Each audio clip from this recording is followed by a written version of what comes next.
मित्रों नमस्कार, मैं हूं प्रदीप झा और आप देख रहे हैं पॉलिटिकल आइडिया।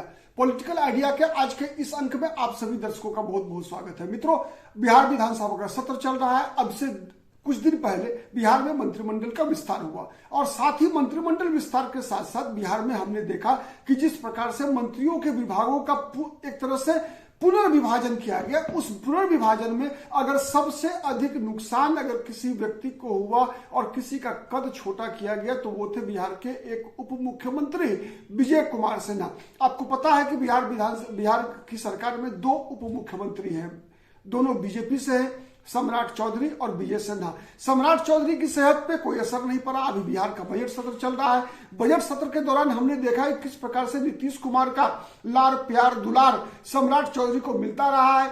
ठीक है, तो सम्राट चौधरी के पीठ पर हाथ फेरना, गले लगाना, उसके कारण जो है तेजस्वी यादव को भी जलन हो गई। तेजस्वी यादव ने भी विधानसभा के अंदर कहा कि मुख्यमंत्री जी आप याद कीजिए कि सम्राट चौधरी पिछले जब आप हमारे साथ थे तो किस प्रकार के शब्दों का इस्तेमाल आपके लिए क्या करते थे। साथ ही तेजस्वी यादव ने इस बात की भी चर्चा की कि किस प्रकार से गांधी मैदान की रैली में सम्राट चौधरी के पिता जो शकुनी चौधरी है, पूर्व में मंत्री रहे, सांसद रहे, उन्होंने किस प्रकार से नीतीश कुमार की आलोचना की थी।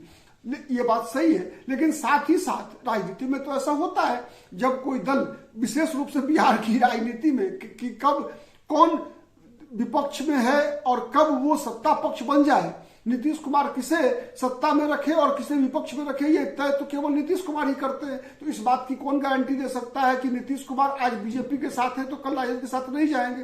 तो जब तेजस्वी यादव भी तो यही किया करते थे, जब वो नीतीश कुमार के साथ होते थे तो नीतीश कुमार सुशासन के प्रतीक, और आज जब बीजेपी के साथ है तो नीतीश कुमार सांप्रदायिकता के प्रतीक है। वैसे ही जब तेजस्वी यादव नीतीश कुमार के साथ होते हैं तो नीतीश कुमार के लिए लालू यादव जो है सामाजिक न्याय के प्रतीक हो जाते हैं, और जब नीतीश कुमार बीजेपी के साथ होते हैं तो लालू का परिवार भ्रष्टाचार और परिवारवाद का प्रतीक। तो ये सब चलता रहता है। तो इसी क्रम में लेकिन आज के हमारा विश्लेषण का विषय है कि जिस प्रकार से बिहार की सरकार में जो दो उप मुख्यमंत्री है उनमें नीतीश कुमार के स्तर पर, मुख्यमंत्री के स्तर पर और सरकार में भी जिस प्रकार से लगातार विजय सिन्हा का कद छोटा किया जा रहा है, उसके तरफ मैं आपका ध्यान आकर्षित करना चाहता हूं। मित्रों, हमने देखा कि अगर इधर इसी विधानसभा के कार्यकाल में विजय सिन्हा 3 भूमिका निभा चुके हैं। एक सबसे पहली भूमिका जब 2020 में बिहार में नीतीश कुमार और बीजेपी की सरकार बनी तो विजय सिन्हा की भूमिका सबसे पहले बनी विधानसभा अध्यक्ष के रूप में। दूसरी भूमिका बनी जब नीतीश कुमार राजद के साथ चले गए तो विपक्ष के नेता के रूप में। अब फिर जब नीतीश कुमार 2024 में बीजेपी के साथ आ गए तो विजय सिन्हा वही डिप्टी सीएम भी बन गए। आश्चर्य लगेगा ना कि एक ही 5 साल के अंदर विजय सिन्हा ही एक ऐसे व्यक्ति हैं जो विधानसभा के अध्यक्ष भी रहे, विरोधी दल के नेता भी रहे विधानसभा में, और बिहार सरकार में डिप्टी चीफ मिनिस्टर भी हैं। लेकिन एक बात जो कॉमन रही वो ये कि नीतीश कुमार के साथ विजय सिन्हा का संबंध कभी भी कंफर्टेबल नहीं रहे। उसका ठीक है, एक विपक्ष के नेता के रूप में जो भूमिका थी विजय सिन्हा की, उसमें आप नीतीश कुमार और विजय सिन्हा को कंफर्टेबल रहने की अपेक्षा नहीं कर सकते। अगर करते हैं तो वो गलत होगा।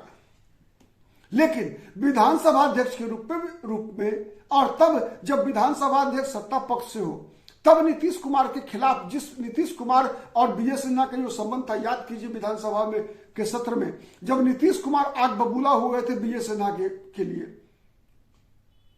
के खिलाफ, और विजय सिन्हा भी जिस प्रकार का कमेंट किया करते थे सत्ता पक्ष के ऊपर। आपको याद होगा उस समय में नगर विकास मंत्री थे सम्राट चौधरी, जो बीजेपी की पहली सरकार थी नीतीश कुमार की 20 से 22 के बीच में। उस सरकार में सम्राट चौधरी को किस प्रकार से एक प्रश्न के जवाब देने के दौरान जब अध्यक्ष के रूप में विजय सिन्हा ने टोका था कि तैयारी करके आया कीजिए मंत्री महोदय, तो फिर सम्राट चौधरी ने कैसा जवाब दिया था कि व्याकुल मत होइए। ठीक है, तो ये शब्द आपको याद होगा कि अंतोगत्वा सम्राट चौधरी को इसके लिए खेद व्यक्त करना पड़ा था। मतलब विजय सिन्हा का संबंध न तो नीतीश कुमार के साथ न सम्राट चौधरी के साथ कंफर्टेबल नहीं रहा है। ठीक है, और चूंकि बीजेपी की जो सरकार होती है निश्चित रूप से कहीं ना कहीं केंद्रीय नेतृत्व की बहुत बड़ी भूमिका होती है। और आज जैसी सूचना है कि बीच बजट सत्र में विजय सिन्हा मैंने विधानसभा छोड़कर वो दिल्ली चले गए हैं और शायद अमित शाह से मिलने वाले हैं, अपना दुखड़ा बताने वाले हैं। हुआ क्या है ये समझिए। अभी विगत दिनों हुआ क्या कि मंत्रिमंडल के विस्तार के दौरान देखा आपने कि विजय सिन्हा का विभाग परिवर्तित कर दिया गया, पथ निर्माण विभाग उनसे छीन लिया गया और पथ निर्माण मंत्रालय उनसे छीनकर कृषि मंत्रालय दिया गया। और ऐसा कहा जा रहा है कि विजय सिन्हा पथ निर्माण मंत्री रहते हुए अपने मंत्रित्व के अंतिम दिनों में, ठीक है, जो पुल बिहार में जितने भी पुलिये गिरते जा रहे हैं उसकी जांच के लिए फाइल जो है वो जो सिंगला कंस्ट्रक्शन कंपनी है उसकी फाइल खोल चुके थे।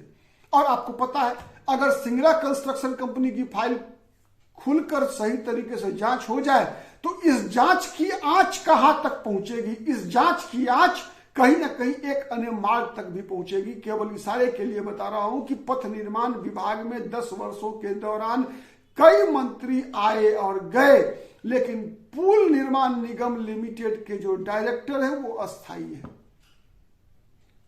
तो अब किस प्रकार से इस जांच की आंच एक अन्य मार्ग और नीतीश कुमार के गले तक पहुंच सकती थी, इसका अनुमान आप लगा सकते हैं, लगाने को स्वतंत्र है, ठीक है।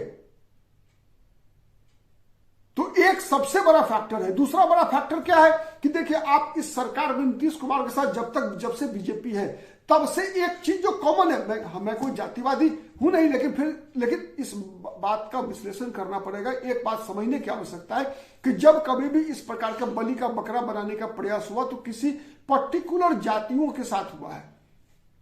आप याद कीजिए बीजेपी और नीतीश कुमार की पहली सरकार में स्वास्थ्य मंत्री हुआ करते थे चंद्रमोहन राय, ठीक है। और उस समय में अस्पतालों में जो सप्लाई हुआ था, सप्लाई में जो घोटाला था ये कब का घोटाला था आप याद कीजिए, जब नीतीश कुमार 2013 में बीजेपी के साथ छोड़कर गए थे।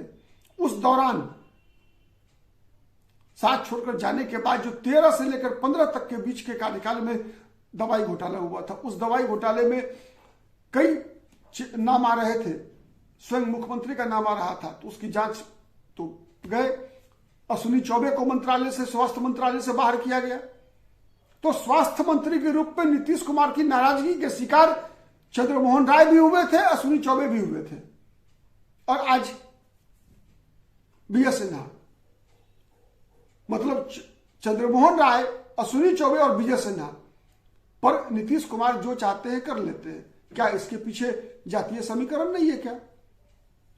बीजेपी भी इसलिए उस कार्रवाई को सह लेती इसलिए नहीं है कि बीजेपी को लगता है कि ब्राह्मण और भूमिहार वोटर जो है किसी ने मजबूरी में ही, चूंकि इनके पास कोई विकल्प है नहीं, राजद को दे नहीं सकते, कांग्रेस जब तक राजद के साथ है जा नहीं सकते, तो भूमिहारों के पास विकल्प क्या है?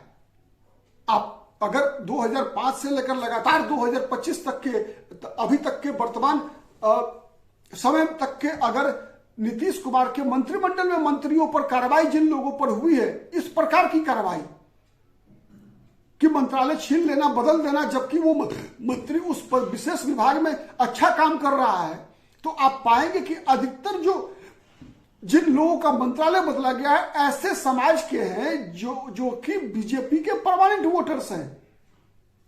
प्रायः कार्रवाई जो हुई है वो या तो ब्राह्मण भूमिहार जाति के मंत्रियों पर हुई है, या उनको नजरअंदाज किया गया, या साथ ही अति पिछड़ी जाति या वैश्य वर्ग। चूंकि माना यह जा रहा है कि जो ब्राह्मण भूमिहार और साथ ही वैश्य और अति पिछड़ी जातियां बीजेपी की कोर वोट बैंक बन चुकी है बिहार में। कई कारणों से यह बीजेपी को वोट देने को मजबूर है, और उसी मजबूरी का फायदा बीजेपी का नेतृत्व भी और जदयू का नेतृत्व भी क्या उठाता जा रहा है? यह एक बड़ा सवाल है। इस सवाल का जवाब तो केवल नीतीश कुमार ही दे सकते हैं, मेरे पास भी नहीं है। केवल आप दर्शक, जनता, मतदाता बिहार के ही ढूंढ सकते हैं। हाँ, लेकिन यह सच है कि विजय सिन्हा पर कार्रवाई हुई केवल इसलिए कि विजय सिन्हा ने एक ऐसी जांच करवाने का फैसला कर लिया था जिसकी आंच एक अन्य मार्ग तक पहुंच सकती थी। लेकिन अगर वो शायद उस जाति से नहीं होती तो शायद कार्रवाई नहीं होती, बीजेपी उनके लिए लड़ जाती नीतीश कुमार से। लेकिन परिणाम वही ढाक के तीन पात। चंद्रमोहन राय अश्विनी चौबे की कैटेगरी में ही शामिल हो गए। विजय सिन्हा भी बहुत बहुत धन्यवाद। जय हिंद, जय भारत।